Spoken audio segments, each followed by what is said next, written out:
Olá a todos, graça e paz, sejam bem-vindos a mais um estudo no canal Clamando no Deserto.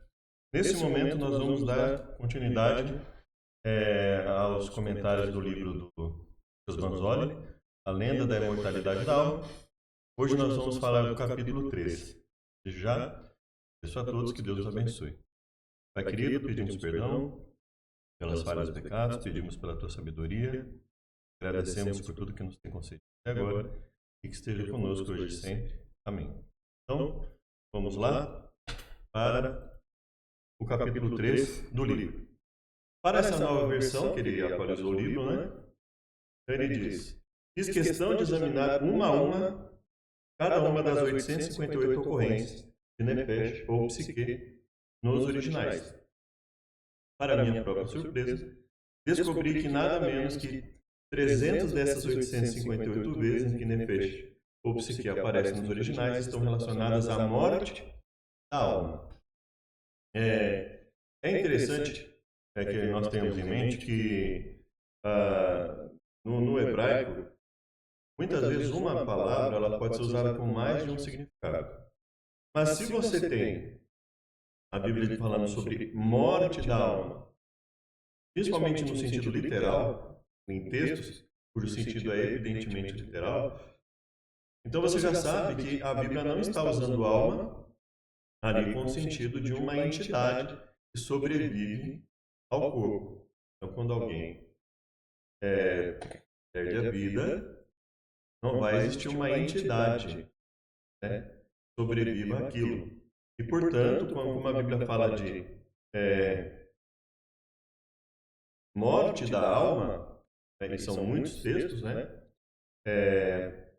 para não ficar essa questão de um ou outro texto de repente simbólico falou de morte da alma, e aí poderia ocorrer fosse assim, né, mas não é o caso, então alguém poderia levantar essa questão, mas isso só acontece nesse aspecto, então não é isso, né? Nós vamos ver.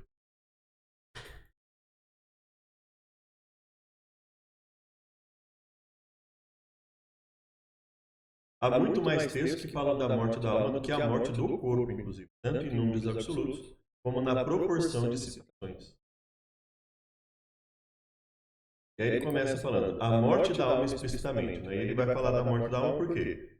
Se a Bíblia fala categoricamente em vários textos que a alma morre, então toda vez que nós lermos a citação tirar a alma, banir a alma, extirpar a alma, com o sentido de alguém perder a vida, significa que não é que está sendo tirada uma entidade do corpo.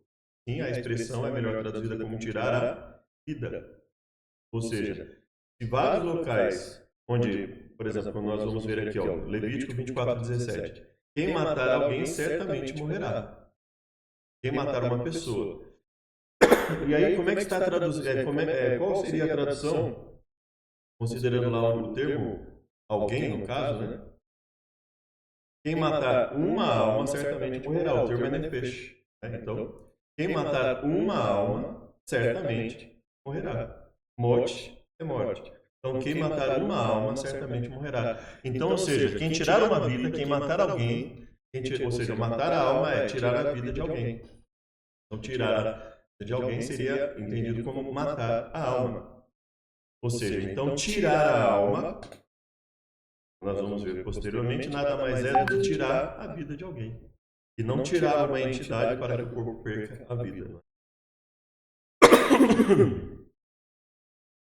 O verso em questão não está falando da morte do corpo, mas da alma nefesh, presumivelmente influenciado por suas crenças dualistas de sobrevivência da alma.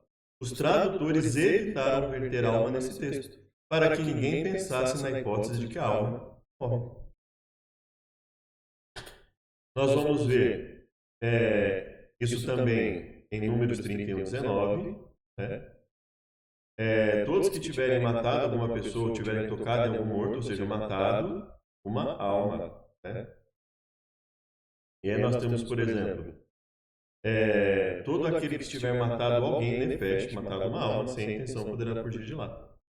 Ou seja, matado uma alma, matado uma pessoa. Então veja, que A alma é entendida como pessoa por inteiro, né?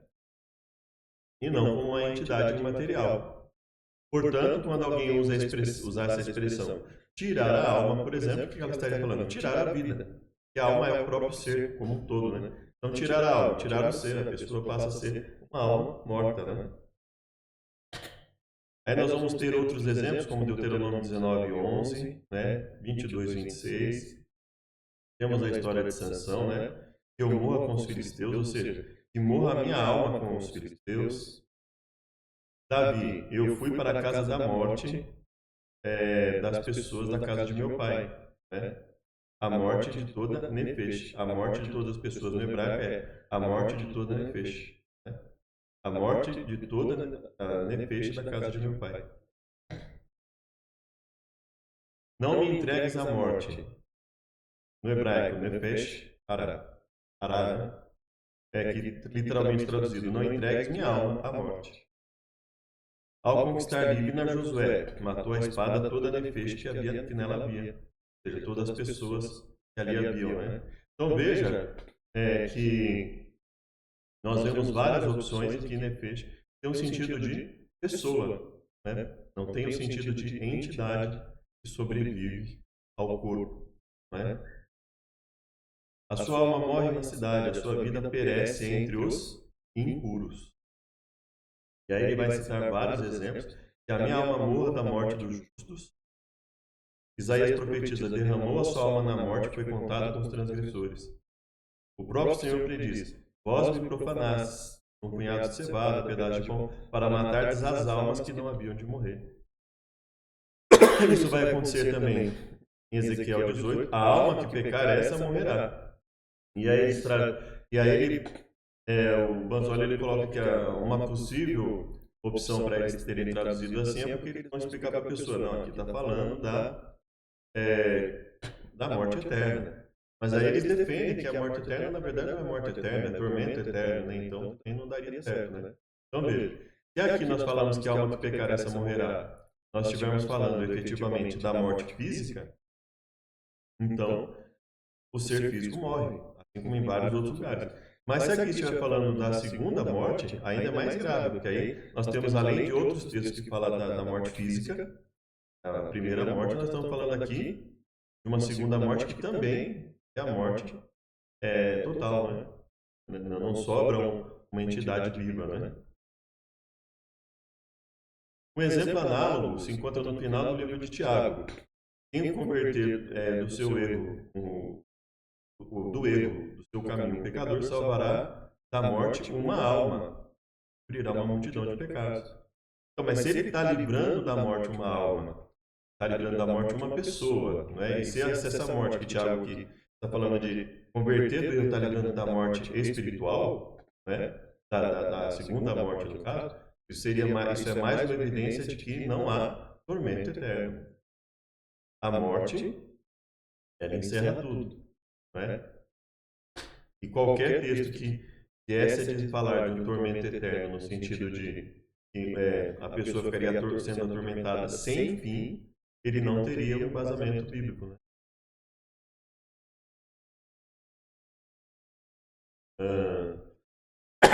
Aí ele até faz um comentário aqui, né? Quando o que está em jogo é a morte da alma nessa vida, os tradutores seguem o exemplo do Antigo Testamento, do Novo Testamento, né? Ou seja, que eles fazem de Gênesis a Malaquias, eles também fazem de Mateus a Apocalipse, quando o texto vem a prejudicar a teoria de que a alma como uma entidade que sobrevive ao corpo, ou o espírito como uma entidade que sobrevive ao corpo, sentido. Jesus disse ao homem da mão ressequida, né? Vem aqui para o meio. Então ele perguntou: é lícito nos sábios fazer bem ou mal? Salvar uma vida ou deixar morrer? E salvar uma vida aqui, salvar uma alma, tem o sentido de quê? Uma psique. Tem o sentido de quê? De livrar uma pessoa do sofrimento, da morte física, né?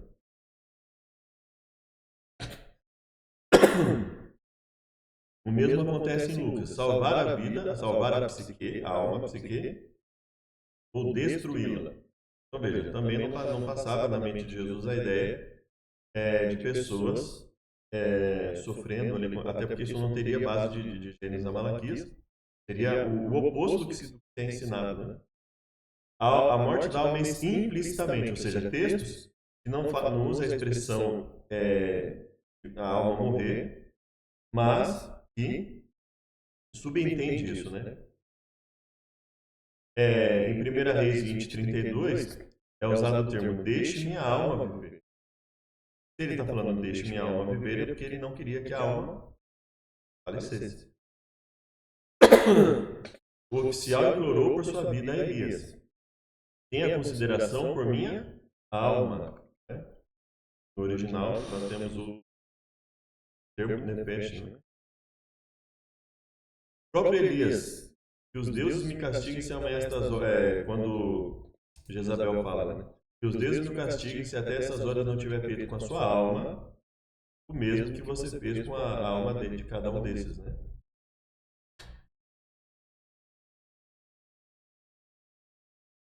No caso de Amã, né? Pouco antes de morrer, percebendo que o rei já tinha decidido condená-lo, ficou ali para implorar por sua alma, por sua nefesh, né? Claro que aqui alguém pode dizer, ele está implorando pela alma para manter a alma dele no corpo, né? Mas aí tendo em mente que todos os lugares falam da nefesh morrendo, implorar pela nefesh é implorar pela sua vida, para manter vivo. E por isso o texto diz, implorar por sua vida, para permanecer vivo, né? Então, ou seja, é claro que se o texto fosse traduzido por alma em todas as vezes, o leitor teria condição melhor de enxergar que quando a Bíblia fala em morte da alma, quando fala em preservar a alma, preservar a vida. Quando fala tirar a alma, é tirar a vida de alguém. E não tirar uma entidade material do corpo, né? O salmista diz, todos que descem ao pó se prostrarão perante ele, e nenhum poderá reter viva a sua alma. Se ninguém pode reter viva a sua alma, fica que a alma morre, né? Livra a minha alma da espada. Então, livra a minha alma da espada, ou seja, livra a minha alma do sofrimento, da morte, das tragédias, né, dos experimentos de guerra e etc. Né? Aí nós temos mais outros exemplos que ele vai citar em Salmo 55, 8, 76, 8 a 9, 74, 19, não é? Não te esqueças para sempre da alma do teu povo indefeso, né? No Salmo 124, né? Então as águas teriam transbordado sobre nós e a corrente teria passado sobre a nossa alma, ou sobre a nossa vida, sobre nós como seres, né? A nossa alma escapou, ou seja, o nosso ser escapou, como um pássaro do laço dos passarinheiros, né? Jeremias responde ao rei de Zedequias. Assim diz o Senhor Deus dos Exércitos, se voluntariamente saíres aos príncipes do rei de Babilônia, então viverá a tua alma. Então viverá a tua alma. Então você viverá. Então a expressão viverá a tua alma, você viverá. Tirará a tua alma, você vai perder a sua vida.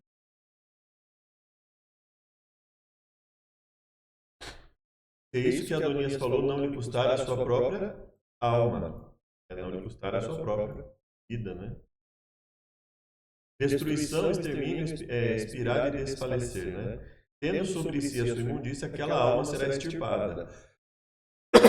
E aí nós temos que, geralmente, uma pessoa extirpada, ela não tinha para onde ir. Ela estava condenada, basicamente, à morte, né? Quando Josué tomou Maquedá, e mesmo que nós pensemos em outra coisa, quando ele fala a alma extirpada, é algo que ele não está falando de um ser que vai sair do corpo, o corpo vai ficar lá e a alma vai ser extirpada. Ele está falando do ser, né? A pessoa vai ser extirpada, mesmo que isso não representasse a morte. Está falando, a pessoa em si vai ser extirpada, né? Josué em Maquedá atacou a cidade, né, e exterminou todas as almas, né? Entre as conquistas de Eglon e Debir, destruíram totalmente a cidade e as almas de todos que nela haviam, né? Quando rampas são construídas, são erguidas para destruir muitas almas. para que não arrebate a minha alma como leão despedaçando, ou seja, não arrebate a minha alma como leão despedaçando, para que não me tirem vida, né? Não arrebatem a minha alma, não arrebatem a minha vida, tirem a minha vida. Não me pisoteie e não aniquile a minha alma. Aniquile, não aniquile a minha alma. Vou até enfatizar mais ainda esse, né? Não aniquile a minha, não aniquile a minha alma. Salmo 7, verso 5, né? Quando desfalecia em mim a minha alma, veja só. Quando desfalecia a minha alma. O que é desfalecer a minha alma? Quando o meu ser desfalece, né?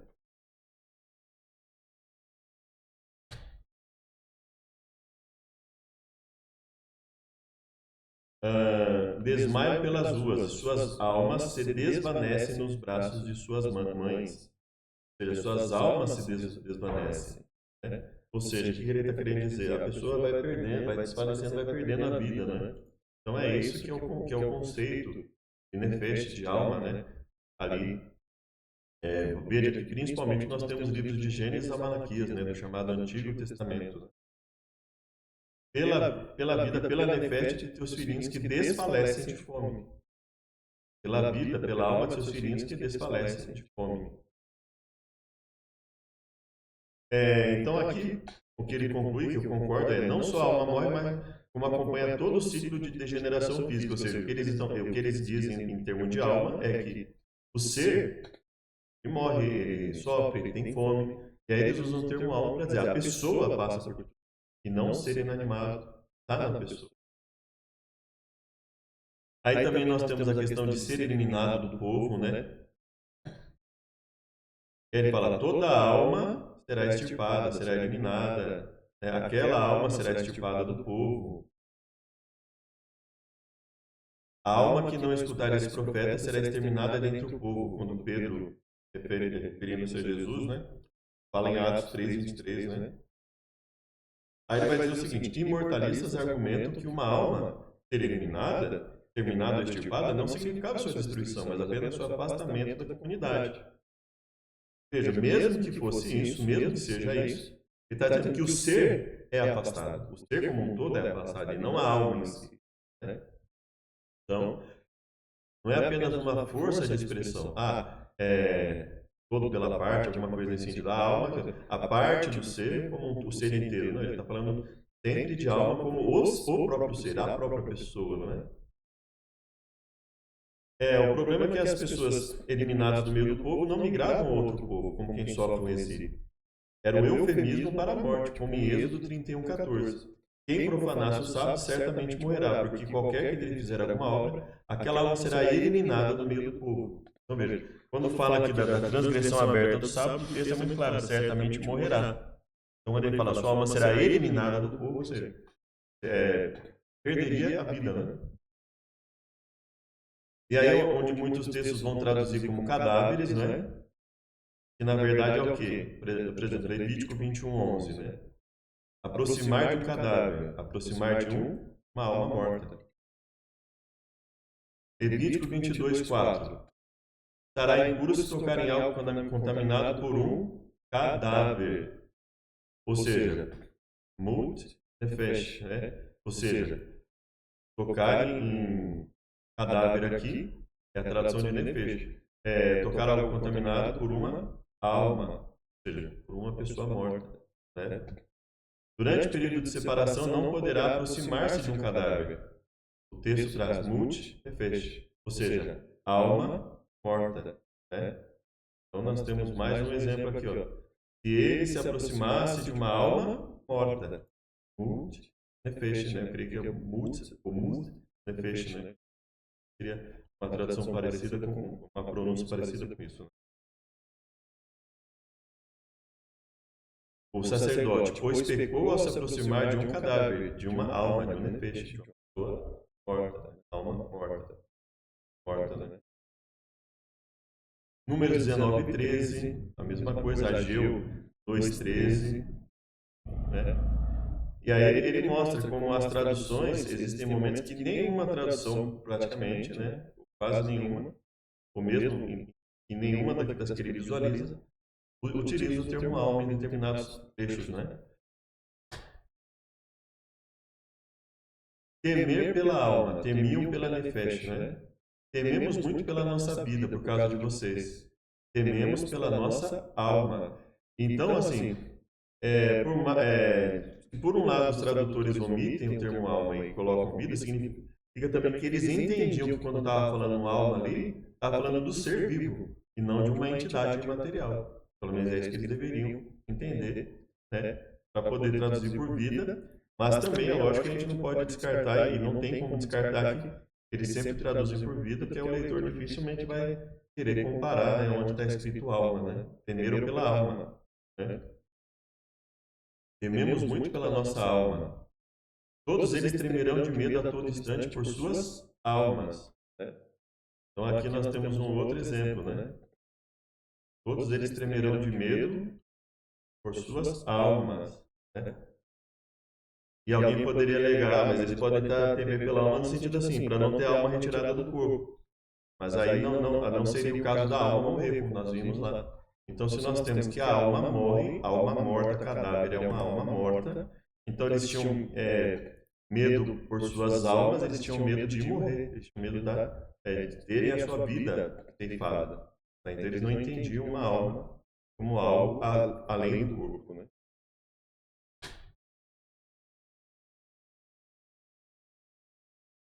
A minha alma está sempre em perigo, né? Davi falando, né? A minha alma, a minha nefesh, a minha alma. Então, onde se traduz a minha vida, por exemplo, né? Você arriscar a alma. Meu pai lutou por vocês e arriscou a vida. Ou seja, arriscou a alma para livrá-los. Então, no contexto da morte da alma, nós temos o quê?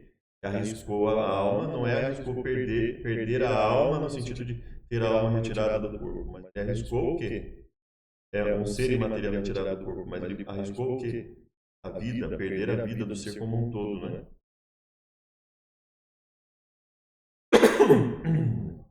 E aí nós temos aqui Atos 15:26 também, Filipenses 2:30, Romanos 16:4, pela minha psique, pela minha vida, pela minha alma, Paulo falando, arriscaram a sua própria cabeça.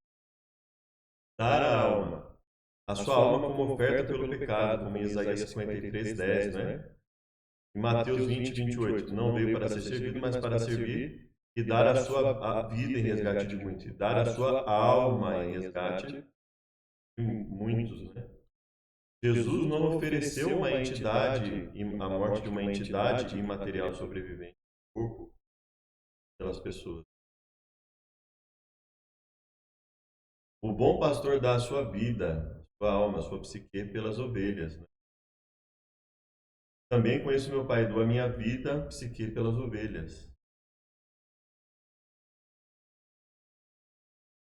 Pedro perguntou: darei a minha vida por ti. Você dará a minha vida tua vida a vida por mim? Né? Jesus pergunta. Quando ele fala, ele está dizendo que darei a minha alma, alma por alma, né? No contexto do olho por olho, né? Se houver danos graves, então será vida por vida. Aqui também, apenas será vida por vida, apenas será alma por alma.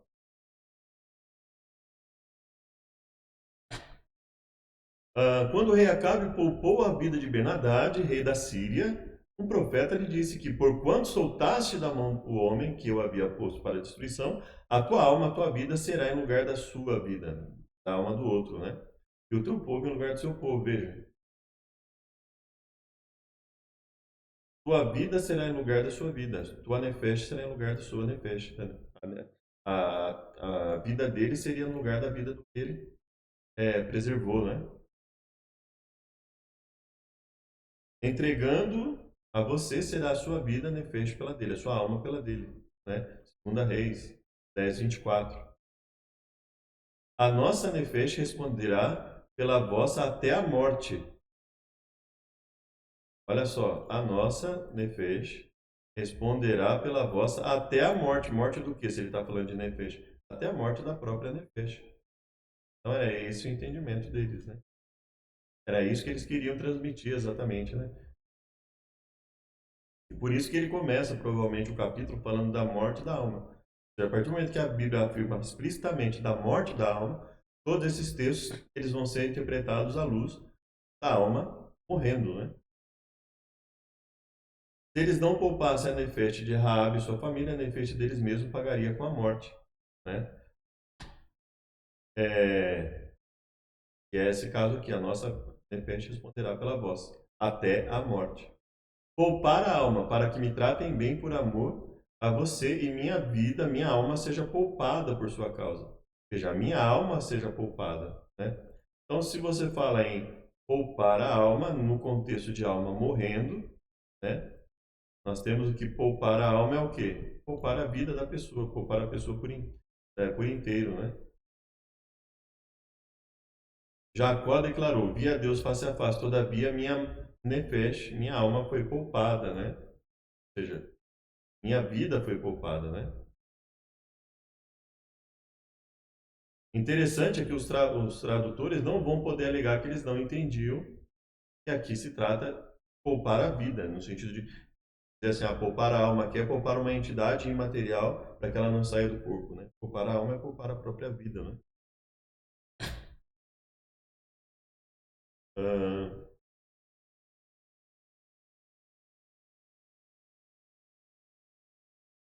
quando Ben-Hadad se entregou a Acabe, né? Soubemos que os reis do povo de Israel são misericordiosos. Nós vamos até o rei e talvez ele poupe a tua nefesh.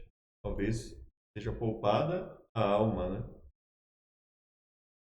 Então veja, por mais que eles possam realmente alegar que poupar a alma é poupar a alma de sair do corpo. Não, toda vez que, como nós vimos lá, a alma morre, é cadáver, é a alma morta. Então, para que poupe a sua nefesh, ou seja, para que poupe a vida do seu ser. Poupem, né? Quando Satanás pediu para ferir a Jó, que Deus falou, poupe a nefesh dele, né? Poupe a vida dele, poupe a nefesh, poupe a alma dele, né? Ou seja, o que é poupar? Se a alma fosse uma entidade que sofre junto com o corpo, ele não estaria poupando, né?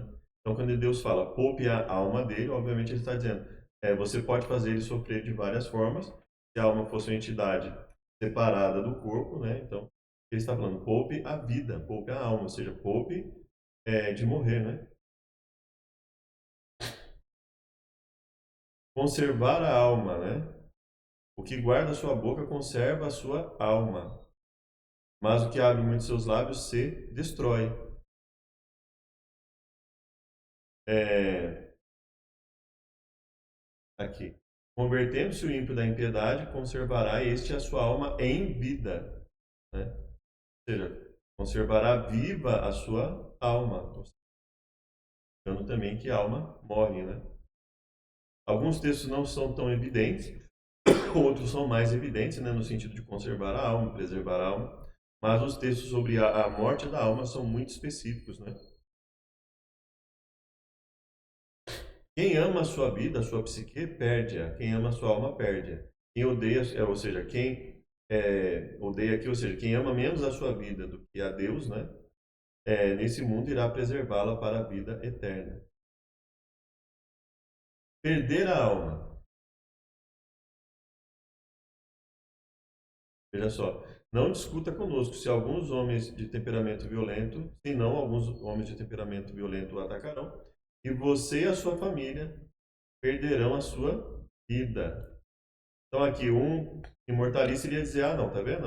Perder a vida é perder a alma. Então quer dizer, porque a alma sai do corpo é que ele perde a vida, né? Ele está falando aqui no sentido de considerar o termo alma como o próprio ser, não é? Perder a alma. Quem quiser salvar a sua vida, quem quiser salvar a sua alma, perderá. E quem perder, achará. Paulo, né? Que tenham coragem, porque nenhuma alma se perderá, somente o navio. O que ele está querendo dizer? Que ninguém iria morrer, né? Ou seja, nenhuma vida se perderá.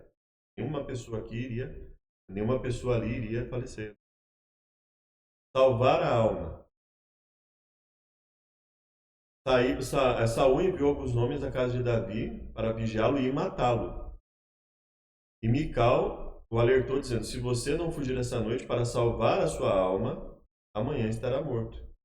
Então veja, salvar a alma, amanhã morto. E o que morreria? Quando eles falavam de morte, ao contrário, a sua alma morrerá. Então veja, todo o momento aqui é preservar a sua alma, preservar a si, preservar o seu ser, preservar a sua vida, né? Humilhando todos os soldados que salvaram a tua alma, que salvaram a tua vida, que te preservaram, né? Um conselho para que você salve a sua alma e a alma do seu filho Salomão, para que não morram, né? E assim sucessivamente, né? Temos outros exemplos aqui, Amós, Jeremias, Ezequiel 33, 2 a 5 e assim sucessivamente, né? Quando Tiago e João pediram a Jesus autorização para fazer com que fogo do céu consumisse as almas dos samaritanos, ele respondeu: o filho do homem não veio para destruir as almas dos homens, mas para salvá-las. Veja, não veio para destruir as almas dos homens, para salvá-las. Então, qual é o sentido aqui? Né? Então, salvar é o contrário de destruir. Então, ele fala de destruição da alma, né? Não destruir a alma. Então, confirmando a ideia, alma morta, cadáver como alma morta, uma pessoa morrer é uma pessoa perder a alma e assim sucessivamente, né? Livrar a alma. Tu livraste a minha alma da morte. Olha aqui o salmista falando.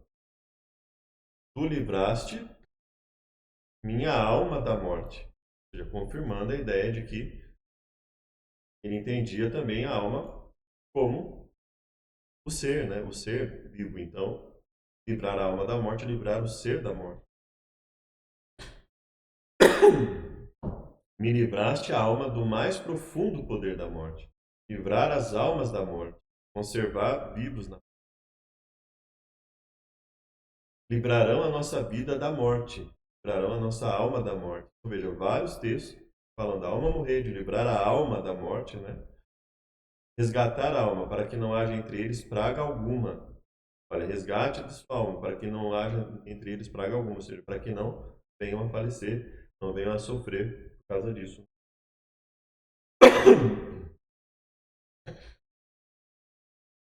Então veja, aqui uma punição pela. Então, se o boi costumava chifrar e o dono ainda não alertado não manteve preso, ou seja, se o dono, por descuido, por saber que o boi era perigoso, né? Então isso era culpado como algo, era classificado como algo doloso, né? Como algo que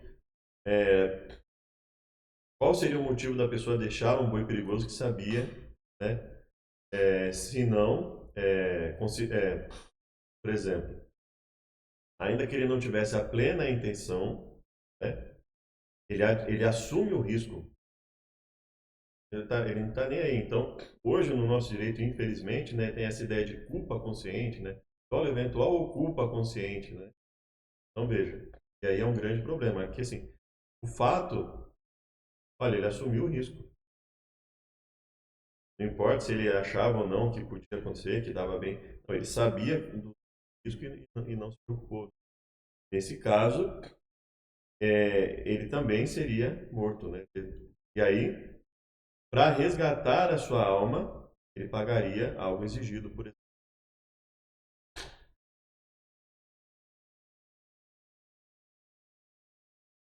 E aí então ele fala: chegamos aos poucos e únicos textos usados pelos imortalistas em defesa do conceito que são, por exemplo, tirar a alma. Né? Então, ou seja, pessoas que rejeitam os vários textos que falam abertamente da alma morta, cadáver como alma morta, de preservar a alma da morte, por aí afora, né? Vamos lá. Um exemplo é o da morte de Raquel após dar à luz a Benjamim, né? E as mesmas versões que têm por hábito omitir a palavra alma nos textos falam de sua morte, faz questão de incluí-lo. Saindo-lhe a alma, porque morreu, chamou-lhe Benoni, mas seu pai chamou Benjamim. Ou seja, de onde se consegue concluir que existe uma intenção clara em preservar a teoria a doutrina da imortalidade da alma? é no fato de que onde usar o termo alma vai mostrar para as pessoas que a alma morre, que a alma morre, eles não usam. Quando vem possa dar a entender que tirar a alma é tirar uma entidade material do corpo, eles mantêm o termo alma. Saindo-lhe a alma, chamou-lhe Benoni, mas seu pai chamou-lhe Benjamim. Em Gênesis 35:18. O menino que Elias ressuscitou, rogo que a alma desse menino torne a entrar nele. A ressurreição do Eutico no Novo Testamento, né? A sua alma nele está, subindo, partindo o pão, comendo, ainda lhes falou largamente. Ou seja, quando o menino é ressuscitado, né? Para entendermos esses textos que falam de Nefesh saindo e voltando, bom, se você tem em mente que a alma morre, quando se fala tirar a alma, você já vai deduzir, bom, tirou a vida, é porque morreu. A vida lhe foi tirada. O fôlego de vida foi tirado. Então ele morreu, ele teve a sua vida retirada. Ou seja, ele não teve as funções, mas o corpo já não estava resistindo, né? Para entendermos, precisamos primeiramente lembrar que o que nós costumamos chamar por alma não era o mesmo que eles tinham em mente, já que viveram antes da filosofia grega, ou seja, e mesmo convivendo com uma filosofia pagã que entendesse a alma como algo fora do corpo, eles constantemente entendiam que a alma morria. Então, eles sabendo que a alma morria, evidentemente eles não iam usar o termo tirou a alma, como sentido de tirou um ser e dava vida, né, ao corpo. Não. Tirou a alma no sentido de tirar vida, né? Como vimos aqui com uma densa nuvem de testemunhas, Nefesh para eles nada mais era que a vida que vivemos no corpo físico. Então, quando a alma sai, é o que? Tirar a vida. Quando a alma volta, é o que? A ressurreição do corpo. Ou seja, o corpo volta a viver. Né? Ou seja, eles não entendiam como uma entidade imaterial, mas simplesmente tirou a alma. Ou seja, tirou a vida. Eles usavam o termo portanto. E eles falavam, a alma morre. Portanto, quando eles falavam preservar a alma, preservar a vida. Então, tirar a alma, tirar a vida. No contexto de que era o ser, né? Que o ser morre. Então, quando ele fala preservar a vida, preservar a alma do ser, preservar a vida do ser. É preservar o ser como um todo. Sofrimento, etc. Quando eles falam tirar a alma, é o quê? Tirar a vida do ser. E não tirar uma entidade imaterial. Por quê? Eles tinham em mente que a alma morria. Ou seja, quando eles estavam falando a alma morreu, o ser morria. Quando eles falam tiro a alma, é o quê? Não é o tirar o ser, não é? Porque o ser faz parte do corpo, né? Corpo, a mente. Então, quando ele fala o quê? Tirar a alma, tirar a vida. Na morte, o sangue deixa de circular e a pessoa é dada como morta. E na ressurreição, o sangue volta a circular, a pessoa volta a respirar. Então, esse é o sentido claro, né? Texto. Obviamente, no Antigo Testamento, as pessoas, no caso de Gênesis a Malaquias, né? As pessoas constatavam que a morte física era marcada pela ausência de respiração, em alguns casos pela perda do sangue. O professor Hans Walter Wolff, né, professor do Antigo Testamento, escreve: quando se fala de saída de Nefesh, da Nefesh, de um ser humano ou de sua volta, isso baseia na noção concreta da cessação e do reinício da respiração, como vimos acima. Quando Javé faz a Nefesh voltar da mansão dos mortos, deve-se pensar na volta para a vida sadia de todo ser humano, como Salmo 83 e 86:13. A vida sadia de todo ser humano que em sua doença já estava exposto ao poder da morte. Ou seja, uma pessoa que estava para morrer e retorna, né? Da mesma forma que os hebreus usavam o eufemismo do poder da alma para falar de alguém que morreu, usavam a linguagem de tirar a alma como eufemismo para o fato da pessoa ter deixado de respirar. Esse trecho final é traduzido pela NVI aqui, né? Até que não ficou nele fôlego nenhum, né? 1 Reis 17:17. A doença se agravou até que não ficou nele fôlego algum, né? Nenhum fôlego. Ou seja, até que ele já não tivesse mais condições de viver, né? Essa é a saída da alma, isso é, da vida que anima o corpo. Então, o que o texto faz questão de enfatizar? O tirar a alma é o quê? Não ficou nele fôlego nenhum, né? É, é nesse sentido. Então a alma morre, preservar a alma, preservar a vida. Cadáver é uma alma morta. Então veja, eles não tinham ideia. Obviamente, se eles quisessem transmitir a ideia de uma entidade sobrevivendo ao corpo, eles evidentemente não usariam o termo alma morta, por exemplo. Vários textos, né?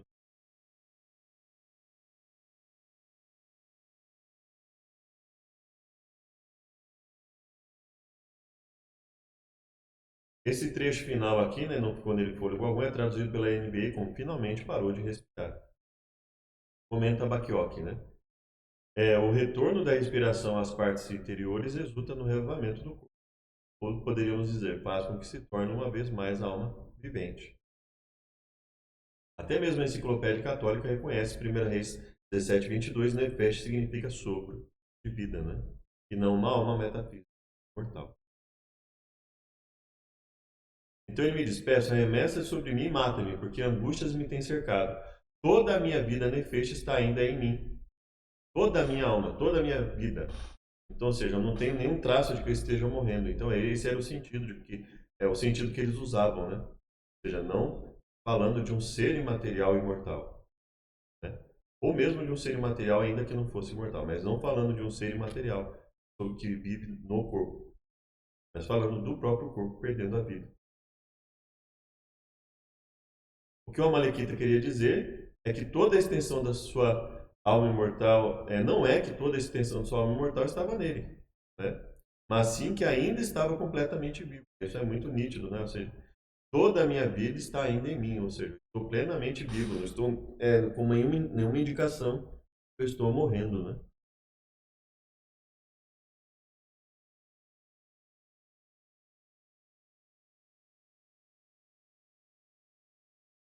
É a oração de Jonas. Agora, Senhor, tira a minha alma, imploro que para mim é melhor morrer do que viver.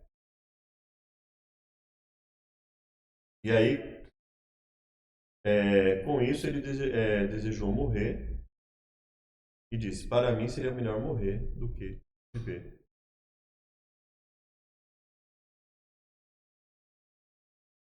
Aqui nós, a questão de Elias, né? Elias teve medo e fugiu para salvar a vida. Em Berseba de Judá, ele deixou seu servo e entrou no deserto. Chegou a um pé de Gesta, sentou-se debaixo dele e orou pedindo a morte. Já tive o bastante, tira a minha alma, não sou melhor do que meus antepassados. É claro que aqui o imortalista poderia usar a expressão, tira a minha alma, ou seja, quando ele tirasse a alma, tirasse o ser, ali que dá vida ao corpo, o corpo morreria. Mas isso não se. Ou seja, por que essa interpretação é errada? Ela simplesmente ignora o fato de que a Bíblia fala da alma morrendo, da alma morta e outras coisas. Então, veja, toda a base ela vai ter como que a alma morre. E sendo que a alma morre, todos os textos têm que ter em mente isso. A Bíblia considera que a alma morre, né? E não que a alma sobrevive, né, à morte do corpo. Então, toda vez que ele estiver falando de tirar a alma, preservar a alma, é no sentido de tirar a vida, preservar a vida. Você só deixa de existir. Não existe um ser que sobrevive, né?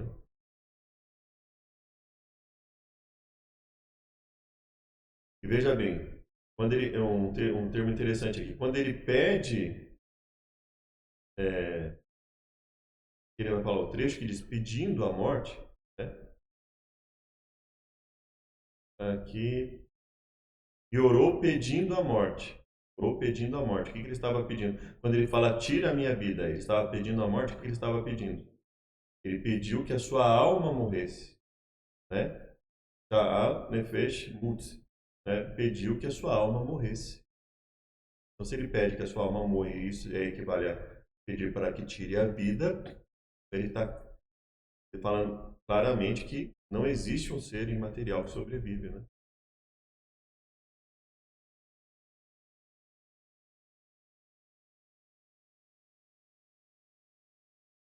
Aí nós temos em 1 Reis 19:10, né? Busco a minha alma para tirarem. Então nós temos os exemplos que eles vão usar, né?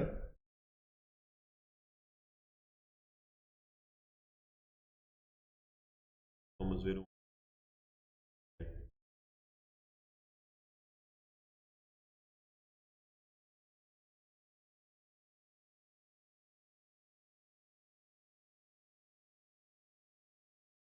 para a alma, para que tire a minha alma de peixe, né? Então todos esses trechos que eles poderiam usar, ó, Salmo 31:13, né? Tirar minha vida, tirar minha alma, procuram tirar minha vida, Salmo 30:12, e assim sucessivamente. Todos esses trechos, né? Nós vemos que quando nós enxergamos permitir que a minha alma morra, cadáver como alma morta, quando nós vemos tudo isso, nós enxergamos que não tem porquê interpretar esses trechos conflitando com a ideia da alma morrendo, né? Basta interpretar esses textos como tirar a vida, só deixa de viver. E eu creio ainda que o principal texto é o texto bíblico que diz: Deus soprou fôlego de vida, o homem passou a ser alma vivente.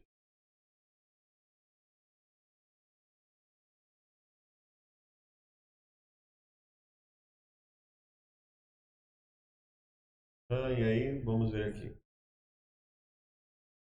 Aí ele vai comentar, né, a forma grega de pensar torna sem sentido o trecho que Salomão escreve. Não explore os pobres por serem pobres, pois o Senhor será o advogado deles e despojará da alma, despojar da vida, né? O texto só faz sentido se a alma for entendida como um princípio vital que nos mantém vivos. Note que o eu aqui não é entendido como que sai, mas como que fica, o corpo. Algo inadmissível caso a nossa continuidade estivesse associada à alma. Outro exemplo é o texto que Zofar declara que, nesse caso, os olhos dos ímpios desfalecerão, perecerá o seu refúgio, né? A esperança será o expirar da alma. O que é o expirar da alma? É o expirar da vida, né?